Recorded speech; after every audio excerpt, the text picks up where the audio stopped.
Hello everyone. आज की video में हम लोग बेसिकली गुप्ता एम्पायर के बारे में पढ़ेंगे कि गुप्ता पीरियड में क्या क्या डेवलपमेंट्स हुए और इसको बेसिकली इंडिया का गोल्डन एरा क्यों कहा जाता है। गोल्डन एरा क्यों कहा जाता है? तो अगर गुप्ता एरा की हम लोग बात करें तो ये एम्पायर हमारा 310 एडी से लेके 540 एडी तक रहा। और ये एम्पायर बेसिकली हमारा नॉर्दर्न इंडिया में फ्लरिश किया।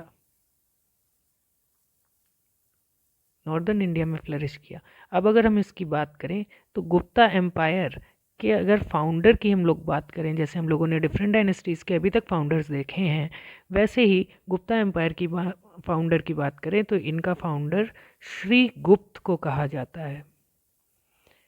श्री गुप्ता ने गुप्ता एम्पायर की फाउंडेशन को रखा और इनके बेटे का नाम क्या था? इनके बेटे का नाम घटोत्कच था। इनके बेटे का नाम क्या था? इनके बेटे का नाम घटोत्कच था। इसके बाद अब श्री गुप्ता ने इसको फाउंड जरूर किया, लेकिन बहुत सारे डिफरेंट डिफरेंट डेवलपमेंट्स आगे चल के हुए। तो जो पहला डेवलपमेंट और पहले रूलर के बारे में हम लोग पढ़ना चाहेंगे, इस उसमें एग्ज़ाम पर्सपेक्टिव से देखें तो सबसे पहला रूलर जो हम लोगों को ध्यान में रखना है वो है हमारे चंद्रगुप्त वन। ये मौर्यन एम्पायर वाले चंद्रगुप्त नहीं है। मौर्यन एम्पायर बहुत पहले फाउंड हुई थी, जिसको चंद्रगुप्त मौर्य ने फाउंड किया था। ये बेसिकली हमारे चंद्रगुप्त वन हैं, जो कि 319 एडी से लेके 334 एडी तक रहते हैं। बेसिकली इनका टाइम पीरियड उनसे बहुत टाइम बाद आता है। इनकी अगर हम लोग वाइफ की बात करें तो इनकी वाइफ जो थी वो कुमार देवी थी। इनकी वाइफ कौन थी? इनकी वाइफ कुमार देवी थी और इनकी वाइफ लिच्छवी क्लैन से बिलोंग करती थी। आप लोग मुझको कमेंट में ये ज़रूर बताइएगा कि लिच्छवी क्लैन से बिलोंग करने वाले हम लोगों ने एंशियंट इंडियन हिस्ट्री की शुरुआत में किसको पढ़ा है, किसकी मम्मी लिच्छवी क्लैन से बिलोंग करती थी। बेसिकली हम लोगों ने दो लोगों के बारे में पढ़ा है जो लिच्छवी क्लैन से बिलोंग करते थे। वो कौन कौन है ये आप मुझको कमेंट में बताइएगा। अब अगर हम लोग चंद्रगुप्त वन की बात करें तो इन्होंने टाइटल लिया था। कौन सा टाइटल इन्होंने लिया था? इन्होंने महाराजा धीराज का टाइटल लिया था। महाराजा धीराज का टाइटल इन्होंने लिया था।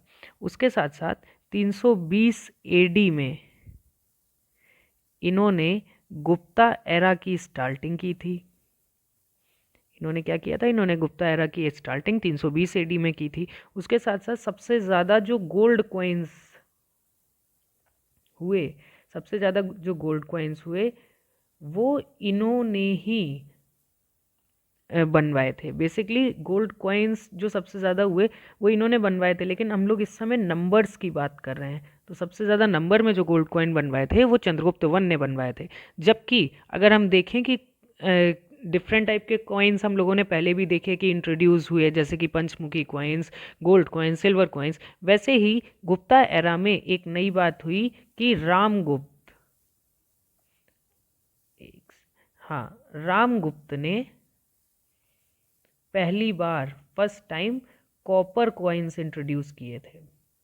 ये चीज़ याद रखिएगा क्योंकि एग्जाम में एक दो बार ये पूछा भी गया है कि कॉपर कॉइन किसने इंट्रोड्यूस किए थे पहली बार। अब हम लोग चंद्रगुप्त मौर्य के बाद दूसरे मेजर किंग के ऊपर या मेजर रूलर के ऊपर गुप्ता एम्पायर में बढ़े तो वो हैं हमारे समुद्रगुप्त।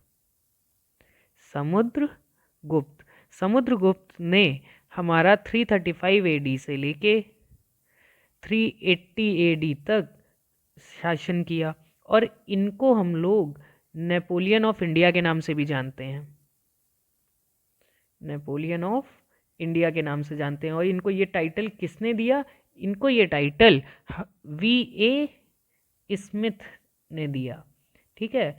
समुद्रगुप्त को हम लोग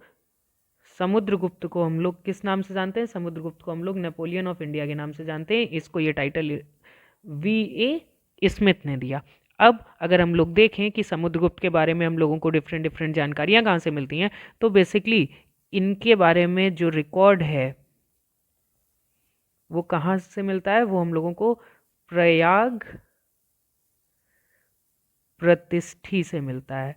प्रयाग प्रतिष्ठी लिखी किसने? प्रयाग प्रतिष्ठी बेसिकली इनके कोल्ड पोएट हरिसेन ने लिखी।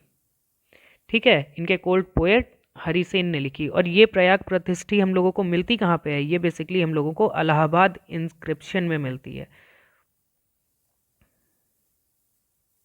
इलाहाबाद इंस्क्रिप्शन में मिलती है। ठीक है, तो हम लोगों ने अभी तक चंद्रगुप्त मौर्य की मैं बात कर रहा हूँ, सॉरी, हम लोगों ने अभी तक समुद्रगुप्त के बारे में क्या क्या जाना? हम लोगों ने समुद्रगुप्त के बारे में जाना कि बीए स्मिथ ने इनको नेपोलियन ऑफ इंडिया कहा। इनका जो रिकॉर्ड के बारे में अगर देखें तो प्रयाग प्रतिष्ठी में मिलती है। इन प्रयाग प्रतिष्ठी किसने लिखी है? हरिसेन ने लिखी है। ये किस में पाई जाती है? ये इलाहाबाद इंस्क्रिप्शन में पाई जाती है। इसके साथ साथ समुद्रगुप्त ने और भी टाइटल्स एक्वायर किए। वो टाइटल्स कौन कौन से थे? वो टाइटल्स बेसिकली कविराज,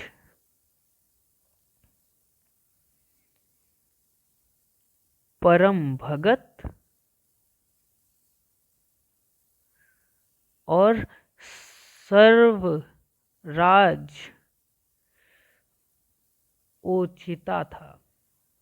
ठीक है, कविराज का तो आप मीनिंग समझ रहे होंगे, king of poets, king of poets. ठीक है, सर्वराज उच्चता का मीनिंग क्या है? Basically uprooter of all kings. ठीक है, उसके साथ साथ एक चीज आप लोगों को याद रखने वाली है कि इन्होंने अश्वमेध यज्ञ को भी परफॉर्म किया। अश्वमेध यज्ञ को भी परफॉर्म किया। अश्वमेध यज्ञ क्या है? ये मैंने आप लोगों को वैदिक एरा में बताया था कि एक घोड़े को डिफरेंट डिफरेंट डायरेक्शंस में भेजा जाता है राज्य की तरफ से, और कोई अगर उस घोड़े को पकड़ लेता है तो उसके साथ राजा युद्ध करता है, और अगर नहीं पकड़ता है तो जितने जगह पे वो घोड़ा जाता है उतनी टेरिटरी राजा की हो जाती है। उसके साथ साथ समुद्रगुप्त को हम लोगों ने वीणा बजाते हुए भी देखा, वीणा प्ले करते हुए भी देखा। और ये चीज़ हम लोगों ने कहाँ पे देखी? ये चीज़ बेसिकली हम लोगों ने कॉइन्स पे देखी। जो उसके टाइम के कॉइन्स हम लोगों को मिले उससे हम लोगों को ये चीज़ पता लगती है। फिर अब अगर हम लोग तीसरे राजा की तरफ इनमें बढ़ें तो चंद्रगुप्त टू, इन्होंने बेसिकली 380 एडी से लेके 414 एडी तक राज किया। अब अगर हम लोग चंद्रगुप्त टू की बात करें तो इनके टाइम पे लार्जेस्ट टेरिटरी थी गुप्ता एम्पायर की। इनके टाइम पे क्या था? लार्जेस्ट टेरिटरी थी गुप्ता एम्पायर की। इन्होंने उसके साथ साथ टाइटल लिया। किस चीज का टाइटल लिया? इन्होंने टाइटल लिया विक्रमादित्य का। विक्रमादित्य का इन्होंने टाइटल लिया। उसके साथ साथ अगर हम लोग इनकी वाइफ की बात करें तो इनकी वाइफ का नाम था ध्रुव देवी।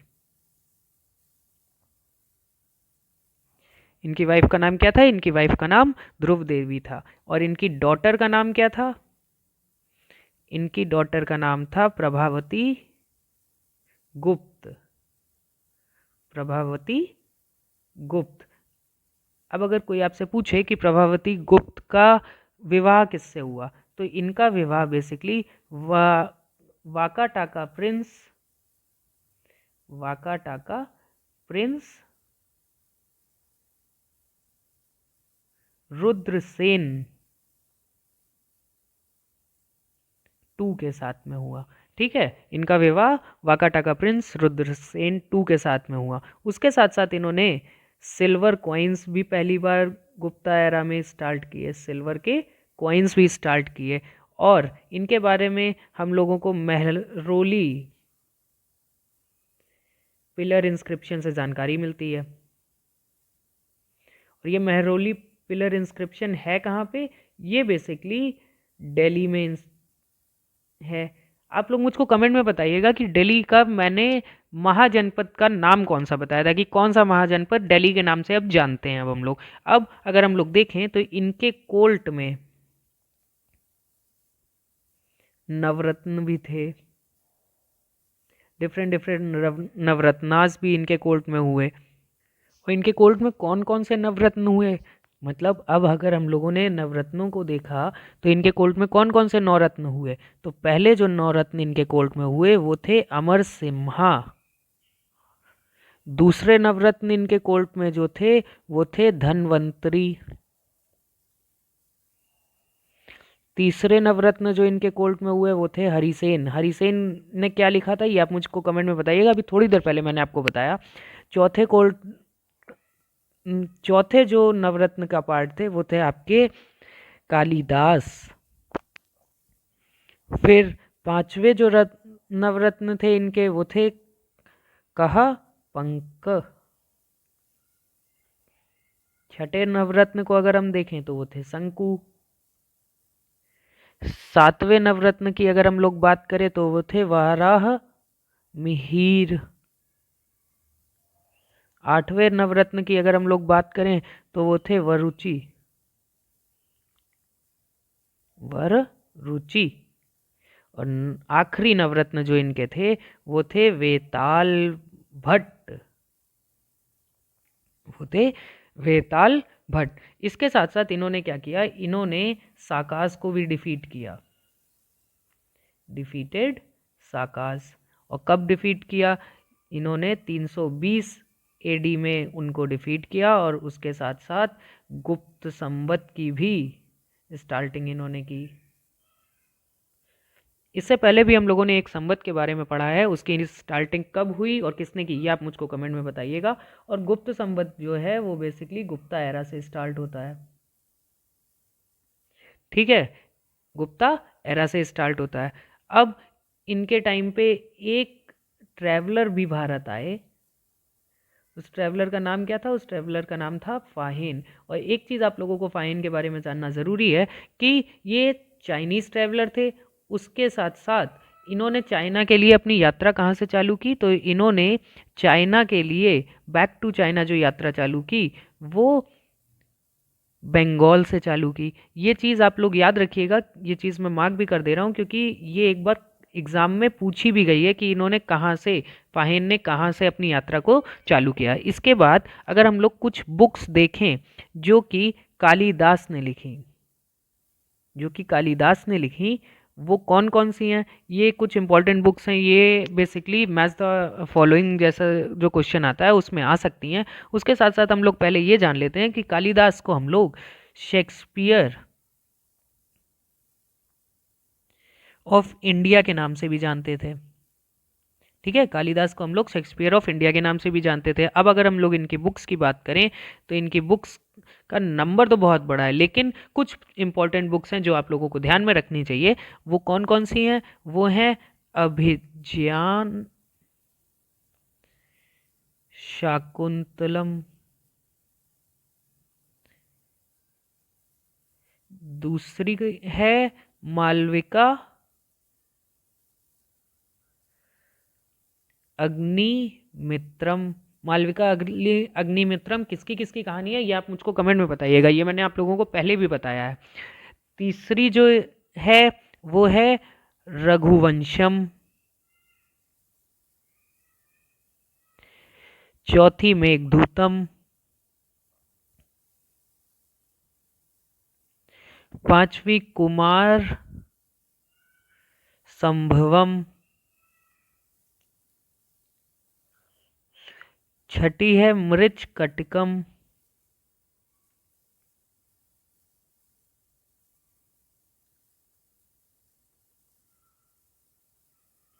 ठीक है, ये डिफरेंट डिफरेंट 6 बुकें हैं जो आप लोगों को याद रखना ज़रूरी है। बेसिकली ये पूछा जा सकता है कि ये बुकें किसने लिखी, तो ये चीज़ आप लोगों को याद रखना ज़रूरी है। और मृच्छकटिकम बेसिकली किसने लिखी है, मृच्छकटिकम शूद्रक ने लिखी है। उसके साथ साथ गुप्ता एरा में डिफरेंट डिफरेंट चीज़ों की खोज हुई, जैसे कि आर्यभट्ट ने ज़ीरो को इसी टाइम पे फाउंड किया। उसके साथ साथ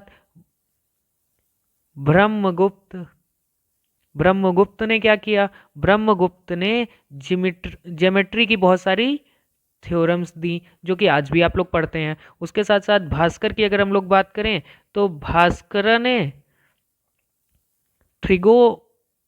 ट्रिग्नोमेट्री और कैलकुलस से रिलेटेड बहुत सारी थ्योरम्स दी जो कि आज भी यूज आती हैं और आज भी हम लोग उन चीज़ों को पढ़ते हैं। अब इसके बाद अगर हम लोग नेक्स्ट किंग की बात करें तो नेक्स्ट किंग है हमारे कुमारगुप्त। कुमारगुप्त, और बेसिकली जो कुमारगुप्त हैं इनको कुमारगुप्त वन के नाम से हम लोग लिखेंगे, और ये 415 एडी से लेके 455 एडी तक इन्होंने शासन किया। इन्होंने ही नालंदा यूनिवर्सिटी भी फाउंड की। नालंदा यूनिवर्सिटी भी फाउंड की। ठीक है, ये किसके बेटे थे? ये चंद्रगुप्त टू के बेटे थे। चंद्रगुप्त टू के बेटे थे, और इनके टाइम पे हुनाज इन्वेजन भी इंडिया में हुआ था। हुनाज इन्वेजन भी इंडिया में हुआ था। ये चीज़ बस इतना ही आप लोगों को इस कुमारगुप्त वन में याद रखने की ज़रूरत है कि इनका जो टाइम पीरियड था वो 415 एडी से 455 एडी तक था। इन्होंने नालंदा यूनिवर्सिटी फाइंड की। ये किसके बेटे थे? ये चंद्रगुप्त सेकंड के सन थे। ठीक है, उसके साथ साथ इनके टाइम पे हुनाज इन्वेजन हुआ। हुनाज कहाँ है? ये बेसिकली सेंट्रल एशियन ट्राइब है। सेंट्रल एशियन ट्राइब है। इसके बाद अगर हम लोग और आगे बढ़ें तो स्कंदगुप्त स्कंदगुप्त वन एक और रूलर हुए जो कि 455 एडी से लेके 461 एडी तक इन्होंने राज किया। और इनके टाइम पे हुनास फिर से आए और इन्होंने सक्सेसफुली इनको रजिस्ट किया। इन्होंने एक टाइटल भी लिया। इन्होंने कौन सा टाइटल लिया? इन्होंने टाइटल लिया विक्रमादित्य का। विक्रमादित्य का इन्होंने टाइटल भी लिया। ठीक है, विक्रमादित्य का इन्होंने टाइटल लिया, और इस टाइटल के बारे में हम लोगों को कहाँ से पता लगता है? ये हम लोगों को भितारी पिलर इंस्क्रिप्शन से पता लगता है। कहाँ से पता लगता है? ये हम लोगों को भितारी पिलर इंस्क्रिप्शन से पता लगता है। ठीक है, अब हम लोगों ने जैसे कि मौर्यन एम्पायर में डिफरेंट डिफरेंट चीज़ें देखी थी, उसके साथ साथ डिफरेंट रूलर्स देखने के बाद हम लोगों ने वहाँ का एडमिनिस्ट्रेशन देखा था, इकोनॉमी, कल्चर वगैरह देखा था। वैसे ही अब हम लोग गुप्ता एम्पायर में क्या पढ़ेंगे? गुप्ता एम्पायर में बेसिकली अब हम लोग एडमिनिस्ट्रेशन की बात करेंगे कि एडमिनिस्ट्रेशन में गुप्ता एम्पायर में क्या क्या था। ठीक है, तो गुप्ता एम्पायर के एडमिनिस्ट्रेशन की अगर हम लोग बात करें तो पहला पार्ट आता है एम्पायर। और यहाँ पे बेसिकली जैसे कि आज हम लोग देखते हैं कुछ हद तक डिसेंट्रलाइजेशन हो चुका है, वैसे ही डिसेंट्रलाइज्ड एम्पायर उस टाइम पे था। ठीक है, डिसेंट्रलाइज्ड एडमिनिस्ट्रेशन था। तो डिसेंट्रलाइज्ड एडमिनिस्ट्रेशन था तो चीज़ें कुछ इस प्रकार की थी। ठीक है, सबसे नीचे वाली उसको बोला जाता था विलेज। उसके बाद फिर विथिस, उसके बाद फिर विश्यास, और फिर आती थी भुक्ति। और बेसिकली इसको विलेज लिखना ठीक नहीं रहेगा, इसको हम लोगों को लिखना चाहिए ग्राम। तो ग्राम जो है वो विलेज को सिग्निफाई करता है, विष्ठी नगर को सिग्निफाई करता है, विश्यास डिस्ट्रिक्ट को सिग्निफाई करता है, वहीं भुक्तीस जो है वो स्टेट को सिग्निफाई करता है। अब अगर हम लोग इनके हेडमैन्स की बात करें तो ग्राम का हेडमैन था ग्रामिका। विष्ठी का जो हेडमैन था उसको कहते थे नगरपति। विश्यास का जो हेडमैन था उसको हम लोग कहते थे विषयपति। और भुक्तीस का जो एडमिनिस्ट्रेटिव हेड था उसको हम लोग उपारिका के नाम से जानते थे। उसको हम लोग किस नाम से जानते थे? उपारिका के नाम से जानते थे। तो ऐसा डिसेंट्रलाइज्ड स्ट्रक्चर वहाँ पे था। फिर अगर हम लोग ऑफिसर्स की बात करें कि डिफरेंट डिफरेंट ऑफिसर्स को क्या क्या कहा जाता था, उस चीज़ के बारे में अगर हम लोग जाने तो कुमार अमात्य,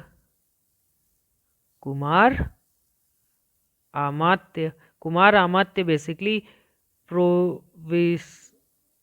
प्रोविंशियल ऑफिसर को कहा जाता था। प्रोविंशियल ऑफिसर को कुमारामात्य कहा जाता था। महादंडनायक, जैसे कि नाम से ही पता लग रहा है कि महादंडनायक जो हैं वो बेसिकली पनिशमेंट से रिलेटेड होंगे, तो ये बेसिकली आपका जस्टिस डिपार्टमेंट से रिलेटेड होंगे। ठीक है, एक ये हो गए, फिर ये हो गए। अब अगर तीसरे की बात हम लोग करें तो संधि विग्रहिका, संधि विग्रहिका, संधि विग्रहिका कौन थे? बेसिकली ये officer of war and justice थे, officer of war and justice थे। ठीक है, इसके बाद अगर हम लोग और नेक्स्ट ऑफिसर को देखें तो नगर नगर श्रेष्ठी, नगर श्रेष्ठी जो थे ये बेसिकली आपके चीफ बैंकर होते थे उस टाइम के।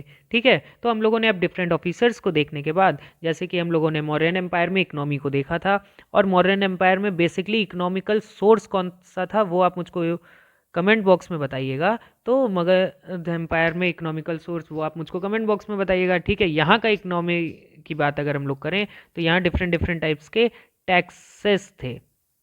कौन कौन से डिफरेंट टाइप के टैक्सेस थे? तो एक था भाग, फिर था भोग, फिर थी बलि, बलि के बाद उपारिका, उपारिका के बाद विष्ठी, विष्ठी के बाद सेना भाती, सेना भाती के बाद हिरंग, हिरण्य, फिर उदन्य। ठीक है, अब ये डिफरेंट डिफरेंट टाइप्स के टैक्सेस यहाँ पे हुए। अब क्या क्या है इन टैक्सेस के बारे में अब हम लोग देखते हैं। तो भाग जो था वो बेसिकली 1/6 ऑफ द प्रोड्यूस था, मतलब जो भी उगेगा उसका 1/6। और ये उगाएगा कौन? कल्टीवेटर उगाएगा, तो कल्टीवेटर पे लगने वाला टैक्स कौन सा था? भाग था। फिर अगर भोग की बात करें तो periodic supply of fruits, of fruits, ये किसके पास जाता था? ये बेसिकली किंग के पास जाता था। फिर बलि की बात करें तो पहले हम लोगों ने वैदिक एरा में भी बलि के बारे में देखा, तो उस टाइम पे बलि मैंडेटरी नहीं थी, लेकिन यहाँ आते आते बलि जो थी वो मैंडेटरी ऑफरिंग टू किंग बन गई, मतलब देना ही देना है आपको। ठीक है, उपारिका की बात करें तो ये बेसिकली एक टाइप का एक्स्ट्रा टैक्स था। फिर विस्टी की बात करें तो फोर्स्ड लेबर पे लगने वाला टैक्स था ये।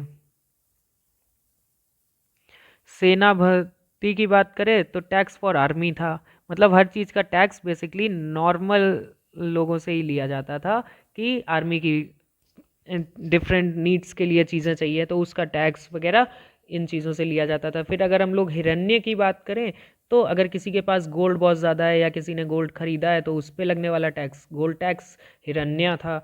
उसके बाद उद्दंग की बात करें तो सोशल सर्विस टैक्स ये हो गया, सोशल सर्विस टैक्स। आज के टाइम पे अगर हम लोग देखें तो सिर्फ गुड्स एंड सर्विस टैक्स से ही आदमी परेशान है, लेकिन अब आप ये समझ लीजिए कि डिफरेंट डिफरेंट टाइप्स के टैक्सेस उस टाइम पे प्रिवेल कर रहे थे जब गुप्ता एरा चल रहा था। ठीक है, अब आगे बढ़ते हुए अगर हम लोग कल्चर को देखें कि कल्चर कैसा था उस टाइम का, तो कल्चर में सबसे पहले उदयगिरी केव्स, उदयगिरी केव्स बने उसी टाइम पे। उदयगिरी केव्स बेसिकली कहाँ पे हैं? उड़ीसा में हैं। किसने बनवाए? चंद्रगुप्त टू ने बनवाए, चंद्रगुप्त टू ने बनवाए। उसके बाद ये बेसिकली विष्णु भगवान का जो वाराह अवतार हुआ, वाराह अवतार कौन सा? ग्रेट बोर वाला अवतार जो हुआ उसको डिपिक्टेड है ये केव्स। ठीक है, फिर 10 अवतार टेम्पल भी इसी टाइम पे बना। 10 अवतार टेम्पल है कहाँ पे? 10 अवतार टेम्पल बेसिकली आपका झांसी में है। ठीक है, उसके बाद भीतर गांव, भीतर गांव टेम्पल, भीतर गांव टेम्पल जो है वो कृष्ण भगवान का टेम्पल है। और ये कहाँ पे है? ये बेसिकली कानपुर में है। और इसके बारे में एक चीज़ जान लीजिए कि ये ओल्डेस्ट ब्रिक टेम्पल है, ओल्डेस्ट ब्रिक टेम्पल है इंडिया का। ठीक है। इसके बाद हम लोगों को बस इनके पोर्ट्स के बारे में जानना ज़रूरी है कि डिफरेंट डिफरेंट पोर्ट्स इनके पास कौन से हुए। तो पहला जो इनका पोर्ट है वो है तमरालीपति। ठीक है, ये कहाँ था? ये आपका वेस्ट बंगाल में था। ठीक है। उसके बाद दूसरे पोर्ट की अगर हम लोग बात करें तो वो है भरूच पोर्ट, जो कहाँ पे था? जो आपका एमपी में था। अब इसी के साथ साथ आपका गुप्ता एम्पायर तो ख़त्म होता है। ठीक है, पोस्ट गुप्ता एम्पायर के बारे में हम लोग बाद में पढ़ेंगे, लेकिन उससे पहले एक बार अगर हम लोग गुप्ता एम्पायर को पूरी तरीके से रिवाइज करने की कोशिश करें तो गुप्ता एम्पायर में हम लोगों ने जाना कि ये गोल्डन एरा था। ये 310 एडी से लेके 350 एडी तक इंडिया में रहा।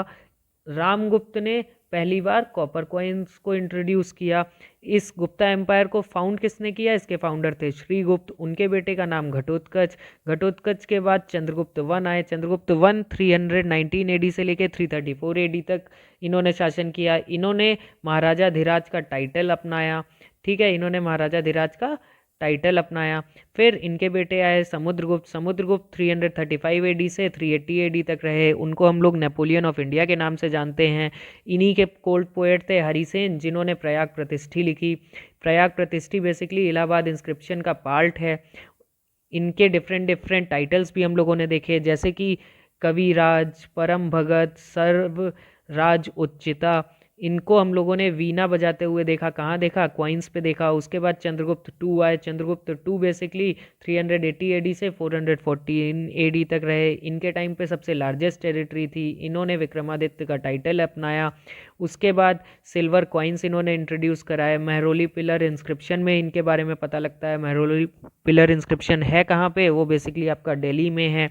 फिर हम लोगों ने इनके नवरत्न के बारे में जाना कि इनके नवरत्न हुए। कौन कौन से हुए? अमर सिम्हा, धन्वंतरी, हरिसेन, कालिदास, कहापनका, शंकु, वारामिहिर, वारुचि, वेताल भट्ट। उसके बाद हम लोगों ने ये देखा कि इनके टाइम पे फाहेन, जो एक चाइनीज़ ट्रेवलर था, वो भी इंडिया आया और फाहेन बंगाल से चाइना वापस गया था। उसके बाद अगर हम लोग कालिदास की बुक्स की बात करें, जिनको हम लोग शेक्सपियर ऑफ इंडिया कहते हैं, तो हम लोगों ने उनकी भी डिफरेंट बुक्स देखी, जैसे कि अभिज्ञान शाकुंतलम, मालविका अग्निमित्रम, रघुवंशम, मेघदूतम, कुमार संभवम।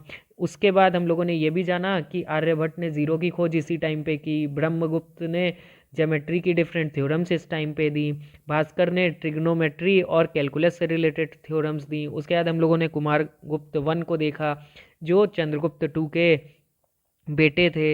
इन्होंने नालंदा यूनिवर्सिटी को फाइंड किया। उसके बाद फिर हम लोग स्कंदगुप्त पे आए। स्कंदगुप्त ने विक्रमादित्य का टाइटल लिया। इस चीज़ के बारे में हम लोगों को कहाँ से पता लगता है? इस चीज़ के बारे में हम लोगों को भितारी पिलर इंस्क्रिप्शन से पता लगता है। फिर हम लोगों ने इनका एडमिनिस्ट्रेशन देखा।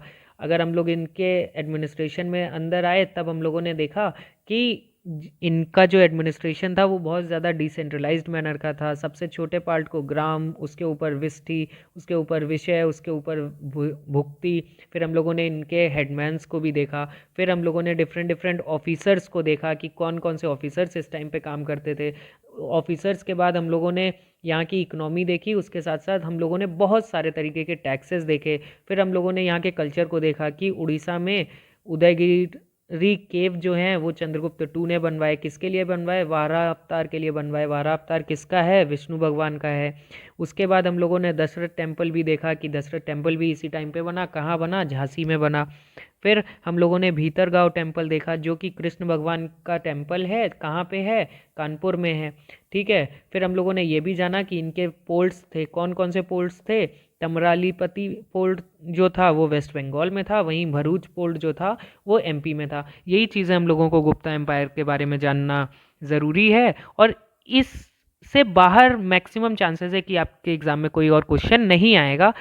इन केस अगर आता है तो वो मैं क्वेश्चन फॉर्मेट में जब आगे बढ़ूंगा तो उस टाइम पे आप लोगों को वहाँ पे अपडेट कर दूंगा और आपसे कह दूंगा कि गुप्ता एम्पायर के जहाँ पे भी आपने नोट्स बनाए हैं वहाँ पे आप उस चीज़ को अपडेट कर लें। Thank you for watching this particular video. Thank you.